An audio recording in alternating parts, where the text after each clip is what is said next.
Okay, everybody, another video coming at you. So here I have my quick and easy potato salad recipe. So I have some potatoes here that I peeled and washed, and I'm going to go ahead and get those cubed up into about small dice. You want all the potatoes to be about the same size, so when you do cook them, they all cook evenly. You don't want your potatoes to turn to complete mush, so you're definitely going to keep an eye on these guys. So you're going to go ahead and just get these all cut up. I have about 4 potatoes here, and they range from like small to medium-sized potatoes, we'll say.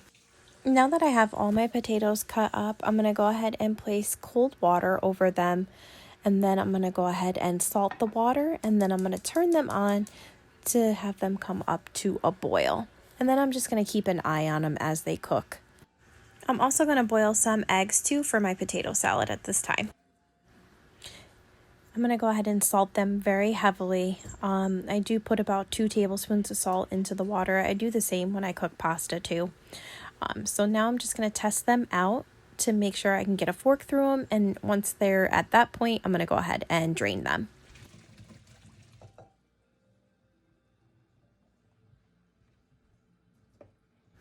I'm just going to drain them real well and let them sit for a little bit before I transfer them to my bowl. And that's just to get all the liquid off the potatoes.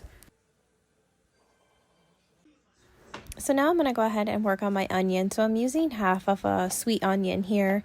I'm going to go ahead and chop that up pretty small, pretty fine, and then place that into the bowl with the potatoes. You can honestly add whatever you like to your potato salad. You can do celery, you could do peppers, you can do bacon. This is what I have on hand.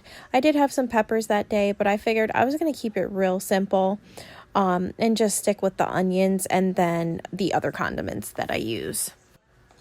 So I'm going to go ahead and place half of that onion into the potatoes. Now I'm ready to start working on the dressing part of my potato salad. So I'm using a tablespoon of the Dijon stone ground mustard, and then I'm going to use a tablespoon of some yellow mustard here. And then I'm going to probably put about, I would say, maybe a cup of mayonnaise in there, maybe a little bit more. And then I'm going to use some dill relish, about 2 tablespoons, and then 2 tablespoons of the sweet pickle relish. And then once I have that in there, I'm going to go ahead and add in my seasonings. The usual suspects: garlic, onion, pepper, and I'm going to hold off on salt just yet because of the mayonnaise and because I salted the potatoes. I'm going to take my boiled eggs and I'm going to go ahead and mash them up with my fork here, just to get them chopped up pretty fine so I can add them to my potato salad.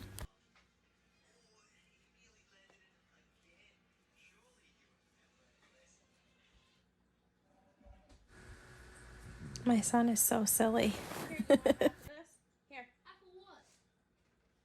He loves hard-boiled eggs. You want this?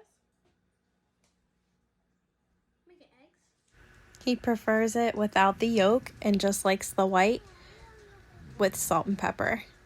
He could eat 4 or 5 of these a day if you let him. Okay.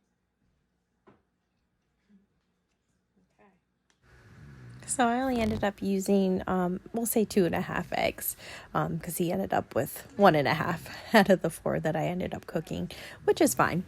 Didn't need that much eggs anyway in the potato salad, but I always make extra just in case, because the kids always pop in the kitchen and always want to see what I'm doing, and they're always, curious. So I took the other one and I told them, you cut it, you take out the yolk, and then put your salt and pepper on it. I took that yolk that he didn't use and I threw it into the potato salad, so it was no waste. But at that point, you're going to go ahead and just mix everything up, get it all combined, and then if you need to add any more seasonings or if you need to add any more mayonnaise, you would do it at this time. I know it's a big controversy, but I love potato salad still warm. I know some people prefer it cold, like my father, he likes it cold. I love warm potato salad, so at this point, if we were ready to eat, I would start eating it right now because I love it warm. Potato salad here. That's one. I'm going to go ahead and just transfer it into my Tupperware dish here for storing. Like I said, you can definitely serve it warm or you can serve it cold. It is completely up to you and whatever your family prefers. But at this point, it's all done. You can sprinkle some paprika on top, or chop up some more eggs or slice eggs to put on top, or garnish it with whatever bacon, whatever your little heart desires. I say it all the time, cooking is love. You do what you want and what you like. But I served it that night with our chicken sandwiches and some homemade baked beans. Thanks for watching.